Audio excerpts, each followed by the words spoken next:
ordinaire. Plus Sacré que pas soupe. mal. Sacré potiron. Puisque vous vous y connaissez en cuisine, est-ce que vous connaissez l'oreiller de la Belle Aurore, Valérie? Ah non, mais alors, pas du tout.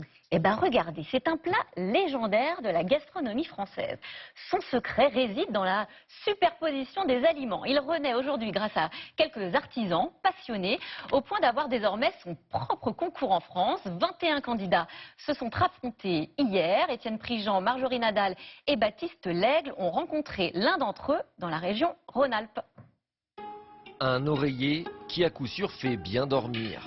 Celui de la Belle Aurore, un nom poétique pour un mets gargantuesque qui peut peser jusqu'à 35 kilos et compter une douzaine de viandes. C'est pas courant, quoi. Après la surprise, face à ce monument de la charcuterie, les clients de Pierre Chabot sont souvent conquis. Donc l'oreiller, je vous laisse goûter. Merci. Réussir à faire en sorte que tout se dégage et tout se marie, ça je trouve c'est une super performance. C'est un peu riche. Ouais, mais bon, c'est bon. Une spécialité née non loin de Lyon au 19e siècle et qui chez ce traiteur ne fait que 7 kilos pour 8 gibiers tout de même. Des filets de canard, des filets de perdreau, des filets de ramier et des filets de faisan, du chevreuil, du cerf, on a des cuisses de lièvre et on a du gigot de sanglier. On va pas dire que c'est light, voilà, si on est au régime, c'est pas le plat qu'il va falloir manger dans l'idéal. D'autant qu'il y a aussi de la farce de cochon, du foie gras, un produit de fête qui demande beaucoup de préparation et une esthétique léchée. Qu'on retrouve dans notre tranche quelque chose d'harmonieux et de joli, que visuellement la tranche elle soit agréable à regarder. Une mosaïque de couleurs avec ici des pistaches, de la truffe, la touche, la seule, qui se rapproche un peu du légume, parce que quand on pense que c'est fini, il y en a encore.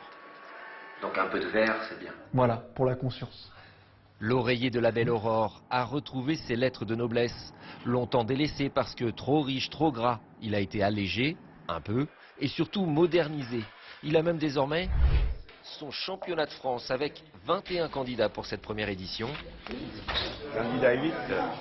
Et un jury pointilleux. Un bon produit. Ouais. Après, je suis tombé sur un morceau très fort en alcool. Alors, je ne sais plus si c'était la gelée ou pas. Parmi les oreillers dégustés, nous retrouvons celui de Pierre Chabot. La pâte se décolle, ça tient pas beaucoup, c'est bien dommage. Pas mal de goût. Pâte, assaisonnement, cuisson, le moindre détail compte. Si vous prenez du manger du lièvre et que derrière vous qui est mélangé avec de la pintade, etc. C'est ce mélange-là qui doit faire que on doit s'éclater, on doit faire waouh. Cette année, le charcutier gagnant vient de Côte d'Or, avec un pur produit de la tradition, nous a-t-on dit, et un oreiller en tout cas bien douillet.